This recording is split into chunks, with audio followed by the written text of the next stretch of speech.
live. James, Stretford, Paddock. Yes, we're live there. We didn't have an intro. Who needs intros, eh? Straight into it.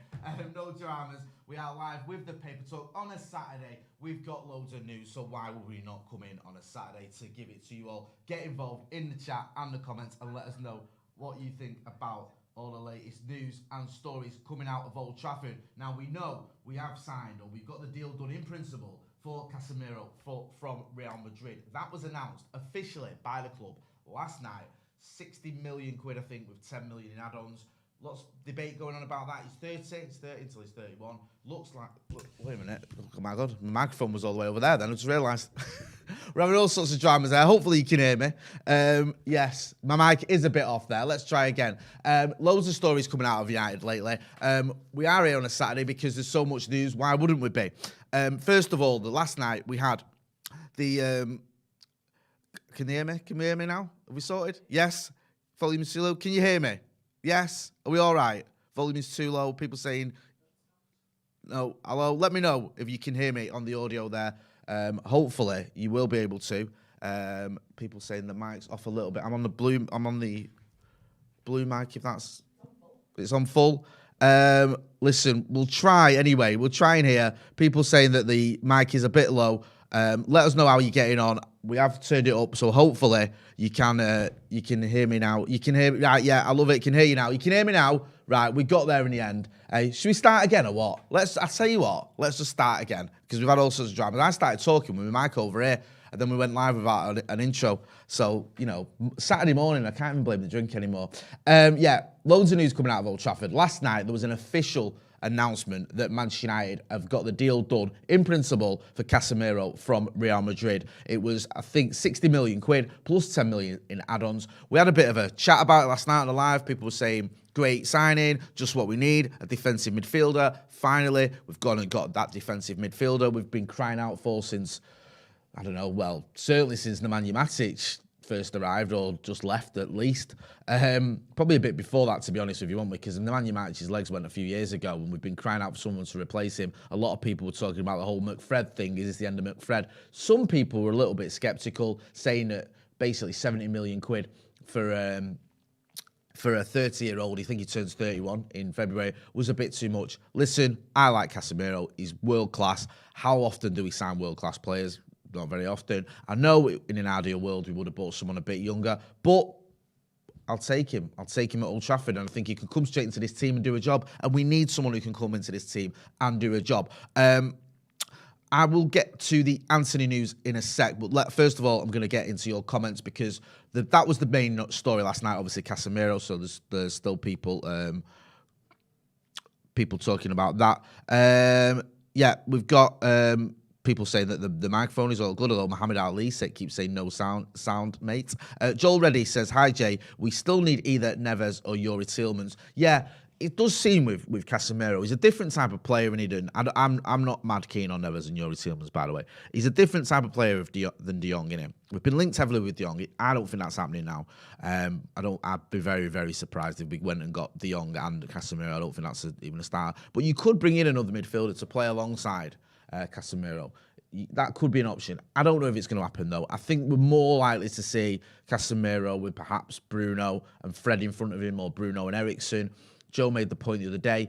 It's almost like what you saw at Real Madrid, where you had Casemiro, Kroos, and Modric. Not of that calibre. I'm not going to pretend that Eriksen and Bruno are the same as Kroos and Modric, but you can understand that might be a way that, because you've got a player like Casemiro who does all the defensive work, you can have two more attack-minded type of players. I don't know. Get involved in the comments and let us know what you think about that signing. Killian Wallace says De Jong next summer. Ishan Pocarel says, how about a new goalkeeper? Yeah. There is talk in there of a new goalkeeper coming in. There was a story in The Athletic, I think, from Laurie Whitwell the other day, saying that United had initially had a £1 million budget for a goalkeeper, which is just stupid, isn't it? 1 million quid. Unless you're buying someone off United, you ain't going to get anyone for 1 million quid. We sort of give players away, don't we? That had been up to 7 million, with potential for it to be increased even further. We had been linked, I think, with Begovic and Sommer, the kid from Borussia Mönchengladbach. So there's a couple of goalkeepers we've been linked with. I don't know how solid those links are. It looks like Manchester United are definitely in the market for goalkeeper. You'd think either of those two would fit the bill. We want someone who can come in as a number 2 to David De Gea, but also challenge him. Now, Begovic, he's probably, better known or more well known as a number 2, isn't he? He's obviously at Everton, at AC Milan under behind, was it Donnarumma, and at Chelsea with Courtois in front of him. Now at Everton, I think it's Pickford, in it, who's in front of him. So he is a bit more of a number 2. But you think if he came into the squad and if David De Gea was struggling, maybe he'd get a chance. He has got experience. So that's one. And obviously, the other kid, Sommer, from Borussia Mönchengladbach, he could be someone who challenges David De Gea as well. He's someone who could come in as a number 2, but would be willing to challenge, up for the challenge, and wouldn't be coming in like Sergio Romero, who sort of came in and was resigned to the fact he was number 2 and was okay with it, wasn't he, really? I think that's different. The Morris Power says, good on you, Jay, ever present on the channel. I have got a break coming up, though, so don't panic if you don't see me for a few days. But you'll be in safe hands with the likes of Joe Smith, who's always on the channel like me anyway, and also Stephen Alston and Adam McCullough. You're also going to have Stephen Alston later on today doing his transfer review. Hey, that's going to be interesting, isn't it? He loves dropping noughts and ones and twos and all that, doesn't he, Stay? I don't know what he's going to make of some of the transfer news we've had recently, because it looks like some of it's actually happening, which is a bit of a rarity at Manchester United. Solo in the chat says Fred and Casemiro playing together. Solo, if you don't know who he is, go and check out United Agenda. Great channel. I'm always going on there. That doesn't mean it's great because I go on there. It's great. Despite my appearances on there, he's one of Fred's biggest fans. I do like Fred. The looks I like about him. I like the fact he gets stuck in. He's someone who sort of, he's always shouting at those around him. He's got a good attitude, and I think there's a lot of energy there. And he has scored a few goals recently, hasn't he, over the last couple of seasons. Obviously, plays Brazil with Casemiro. Could them two sort of carry on that partnership, if you will, for Manchester United? Perhaps. I think it's either going to be Casemiro, Fred, and Bruno, or Casemiro, Eriksen, and Bruno. But who knows? I might be wrong. Lots of people seem to think yesterday this is the end of McTominay. Let us know in the comments what you think about that. Do you think that Casemiro is going to play alongside Fred or Bruno or Eriksen and Bruno? How do you think that's going to look? Josh Ev94 makes a great comment. Get the likes in, everyone. Hit that like button and make sure as well you are subscribing to the channel. We've had, quite a lot of we've had loads of support over the last since we started doing it, basically. Over the last 2 years, we've had loads of support, but especially recently. So make sure you are hitting that subscribe button and subscribe to the channel. We want to get to 700,000 subscribers. By the end of the season, I think with your support, we can definitely do that. Should we talk about Antony? Because there's loads of different reports coming out about Antony, loads of different figures coming out. Luke McComb, thanks. Jay, you're a likeable. Thank you. People that know me may disagree with that, but I'll take it. Antony, right? This has been going on, this rumour report about our interest in Antony ever since we were linked with Erik ten Hag. Obviously, Erik ten Hag knows Antony from his time at Ajax. Very talented young winger. He's had 2 good seasons there. Now, he was linked with us about, when was it the Erik ten Hag sort of stories first became prominent? Probably about 6-7 months ago.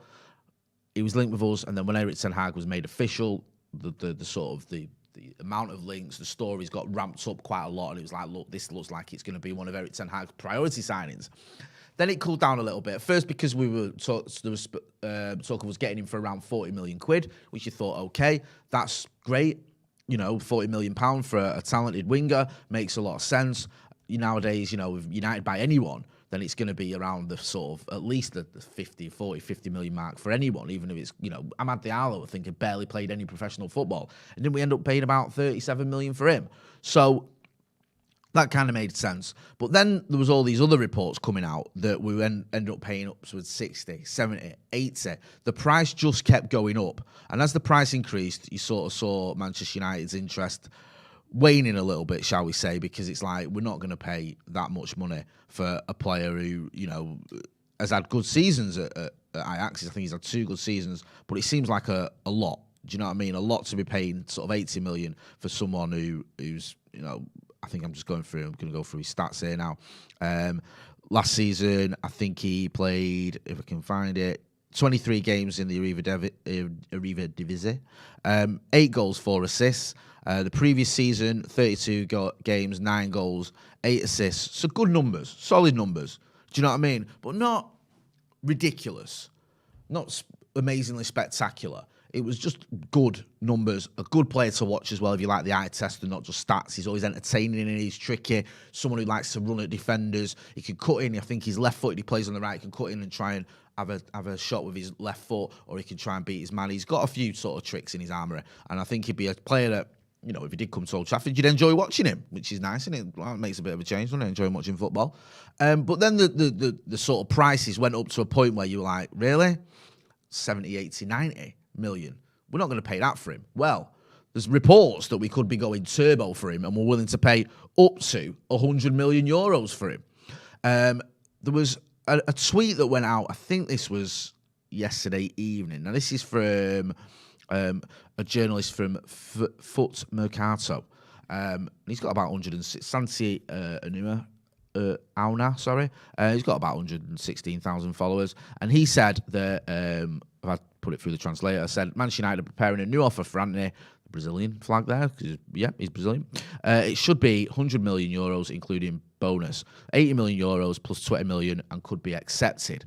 So that was him saying that. Now, that seems quite steep. But then there was another report as well, which kind of gives credence to what he's saying, that United target Antony tells Ajax he can't commit his future to the club and vows to come to the right decision, this is in the Mail, for his future after the Red Devils had a 67 million bid rejected as the Brazilian trains alone and may miss Sunday's Arriva Divisit clash. So 60 million quid rejected, 67 million pound rejected. You know, your next step, if you are going to go for him, is going to be closer towards the 100 million euros mark. Because if you're going in around 70, 80 million, you're not far off that, are you, really? So it's kind of, should we just do a little thing here? Let's do a little converter to see how much it would be. Because, yeah, so 100 million euros is 84 million pounds. So if United did up their bid from 67 to, say, 75 or whatever with add-ons, or, you know, you're getting close to that. It seems steep for me, for a player who's had 2 good seasons. Now, he is a talented player, and for the reasons I've mentioned, you know, very exciting. But he's played 82 games, I think, for his club, 24 goals, 22 assists. So productive, but it's just a lot of money. And listen, I know I hate the Glazers. Yeah, they take out so much money in dividends and all that. You know, I'm not trying to save them any money or anything like that. My concern is if we spend this on Antony, does that mean we haven't got any money left to buy a goalkeeper or a right back or maybe an out-and-out striker? Because he's not an out-and-out striker, he's more of an inverted winger. That's my only concern if we go turbo. I've got no qualms with us paying big money for players. It's just if that sort of signing leaves us short elsewhere, then I've got a little bit of a concern, because we know we need more than just Antony. I think personally anyway, get involved in the comments and let us know what you think. We need a goalkeeper. You know, I don't think you can rely on just David De Gea and Tom Heaton. And I still think we need a right back, because I still think Diogo Dalot, even though I like the kid, there's question marks there, especially look at the starts of the season. And Aaron Wan-Bissaka seems to be the forgotten man. Edward Bamba says 100 million would take us way over budget. Where's all this money come from? Or this new money come from? Have the Scrooges finally snapped? I mean, don't forget it's our money in it. It's not their money. They wouldn't put a bean in Manchester United. The Glazers, they've never put any money into Manchester United. If you've spent 1 penny on Manchester United, you've spent more than the Glazers. Don't worry about that. But there's money there. There's money in the club. There's always money. There's money for dividends all the time. And there's money to pay back these loans. And there's money for God knows what else. There's money for transfers. You can always get money for transfers when you're a club the size of Manchester United. The problem we've had is we've just had owners who sometimes, and far too often in my opinion, haven't sanctioned the money for transfers. If you look at some of the windows we've had, yes, we've had windows where we've gone out and we've bought Harry Maguire and Aaron Wan-Bissaka or Paul Pogba and Zlatan and Mkhitaryan and whatever. We've also had windows where, you know, we finished 19 points behind Manchester City and then went out and bought Fred, Diogo Dalot and Lee Grant. Like, that was going to catch him. You know, we've had windows where we've been crying out for certain players, certain positions to be filled, and we haven't done it. We've had a window where we went out and bought Marouane Fellaini. That was it. That's, you know, that was sort of where the rot set in, didn't it, when David Moyes and Ed Woodward came in. And now we're in a position where we're just playing catch-up, and it feels like we've been playing catch-up for far too long. And you don't catch your rivals by spending less than them and buying fewer quality players than they have. That's not how it works. You look at it, we finished behind the likes of Arsenal, Spurs, I don't need to tell you know all this, Chelsea last season, obviously City and Liverpool as well. They've all gone out and spent money in this transfer window. Chelsea have gone ballistic, haven't they, again? Do you know what I mean? They've gone out and they've bought Sterling, they've bought Koulibaly, they've bought Cucurella, they're being linked with more players. They're being linked with Harry Maguire. That's a bit of a strange one, isn't it? I'll get into that in a minute. You look at Spurs, they've got Bissouma, they've got Richarlison, they've got Jed Spence, they've got Perisic. Arsenal went out and got Zinchenko and Jesus. Decent signings for them, 2 winners. It's not very often Arsenal have Premier League winners in their squad, is it? But they've got them now. So you look at our rivals spending money. Don't forget as well, City went and got Haaland, Liverpool went and got Darwin Núñez. And you look at what we've done. Up until the Casemiro deal, it was very underwhelming for me. Martinez, decent player, yep, okay. Never played in the Premier League. He's got played in the Dutch leagues, nothing wrong with that. So it might take him a little while to sell. Eriksen, free transfer, Tyrone Malacia, 12 million quid. Now you've got Casemiro in for 60 million plus 10 million add-ons. Okay, that makes sense. We still need more. Antony, get him great, but we still need more than that. This is where we're at. Tobias Shield says, Glazers out, always. Yeah, there's going to be more protests ahead of the game on Monday. Don't forget as well, man, because when we talk about these protests, I think if you go to the game, I think they start at 7 at Tollgate. Go and check it. It's the 9:58 who are doing all that stuff. Go and check it online. You'll see that. But when we talk about the protests, I know there's a lot of people at home who are like, what can I do? You can always get involved in protests. You can always protest about the owners if you can't get down to the game or you live overseas. I know people do that. And that's why I understand when people post a lot on socials, because that's your way of voicing your opinion about these owners. And you should always do that. I've got a platform here. We've got a camera in front of me. I've even got a mic now, actually, in front of me. I didn't have before, did I? Yeah, so I use that as a platform to speak out against the owners. People use social media. People who, go down to the ground. I've done it myself. Do it physically. They might leave the ground early, get there late, do a march, do whatever, do chanting, whatever. There's always a way to let make your voice heard, because this is our football club. It's not theirs. It's ours. Should we talk about Harry Maguire? Let's have a look, because this Maguire thing, this was shocking. I got sent this last night, and I thought it was a Photoshop. Yeah, it's in the mail. It says here, Chelsea eye shock swoop for struggling Manchester United and England defender Harry Maguire, with Blues keen to discuss a swap deal that would see Christian Pulisic head to Old Trafford. This deal, for me, would be massive for several reasons. One, it'd be Erik ten Hag setting out his store, saying, I don't care who you are, I don't care how much you cost, don't care if you're the captain, if you're even of a kettle, that you keep your armband. If I don't think you're up to it or you're not part of my plans, you're going. Also, it'd be Manchester United admitting that they got it badly wrong with Harry Maguire. You don't spend 80 million quid on a player and then swap him for Christian Pulisic 2 years later or whatever it is, 3 years later, 2 and a bit years later. You just don't. Yeah? No, it's 3 years, isn't it? We've had him, yeah, Harry Maguire. So 3 years later, swap him for Christian Pulisic. You just don't. So that would be a mammoth deal. I think as well, I don't even think that's that great a deal for Manchester United. I know lots of people don't like Harry Maguire, and I understand that he's not having a great season, he didn't have a good season last season, whatever. Christian Pulisic, for me, is a decent squad player. I said it when me and Joe were doing a video the other day. He's probably one of the few Chelsea players who doesn't walk straight into the United team. There's a debate. You might argue, okay, you might have him over Marcus Rashford on the left, or you might have him over Jadon Sancho on the right, or you might prefer him to Bruno on the 10. But I think the chances are he's behind all those players. I think in every position he'd have someone in front of him, because I know he can play in several positions. I don't think he walks straight into the team. I really don't. You might disagree. Let me know in the comments what you think about it. So it's like, okay, you're going to swap your £80 million defender, and yes, we overpaid for him. I get that. So he's not really worth 80 million quid. You're going to swap him for a player that's probably going to be, in and out of the team at best. It just seems like a bit of a strange move. And if Chelsea really want Maguire, I think maybe you can get someone better off him for him. They've got a big squad. Do you know what I mean? Like, they have, haven't they? There's got to be players that are going to struggle to get games with Chelsea that would actually get into our team that we could use. And I just feel like maybe we'll be selling ourselves short a little bit by going for Christian Pulisic, who, he's done all right at Chelsea. I don't think he's set the world alight. Just let's have a little look at his stats. I know he's very, he played 38 games in all competitions last season, and he scored, I think it was 8 goals. So it's solid numbers. Do you know what I mean? It's like he's decent. And I get the fact that he's someone different, and we've got players who are just underperforming, and it's like, you know what? You can bring someone in who's going to actually come in and have a bit of a better mentality about them, and have maybe a bit of hunger that's been missing, and confidence that's been missing with some of our attackers. I just feel it's a little bit, for me, almost like a sideways move. Yeah, 2 assists and 6 goals last season. I mean, to be fair, in 22 games, it's a lot more than most of our players got. Well, not a lot more. It's about the same, actually, as some of our players. I think you had the likes of Marcus and Jadon Sancho on like 3 or 4 or whatever in the Premier League, and Elanga similar. So again, it doesn't feel like a very sort of inspiring move. Get involved in the comments. Let us know what you think. Go Get Red says Pulisic is an American Dan James. Pariek Thomas says 100 million is absolutely ridiculous. What has he done to warrant that price tag?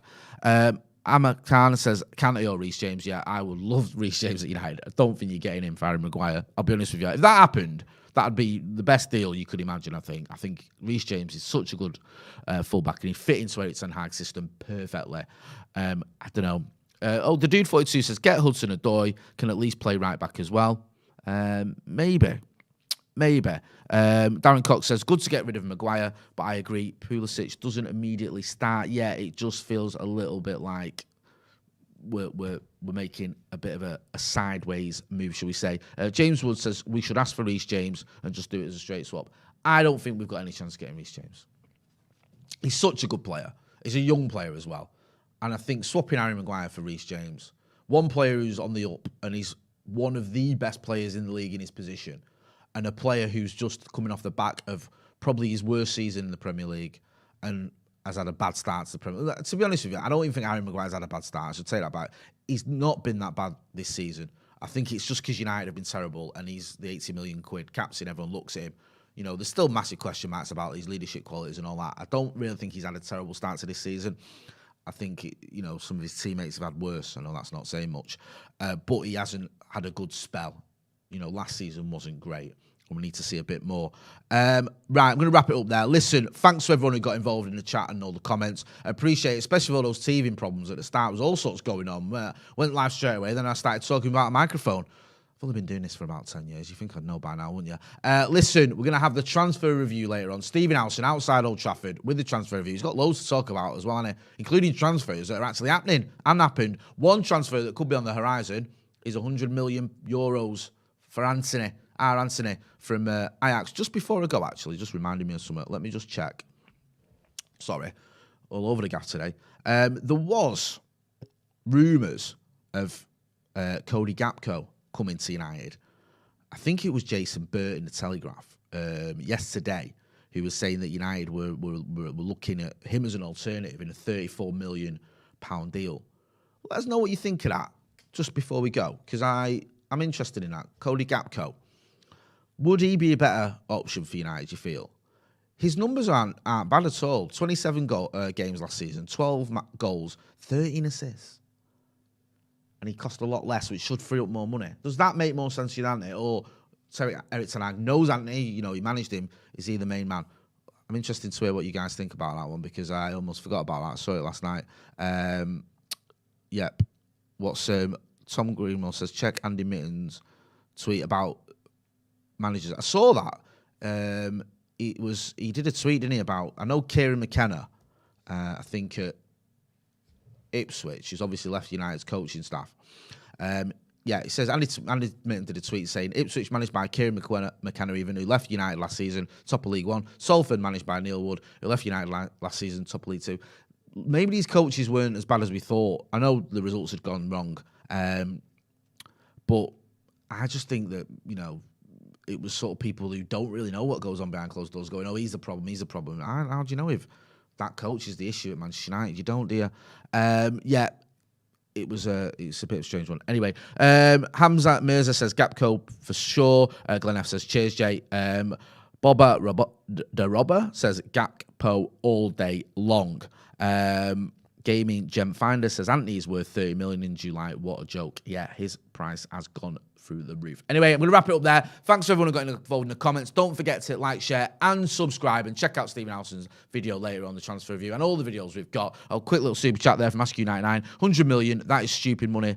Get there early for that. So I'm going to leave it there. Thanks for watching.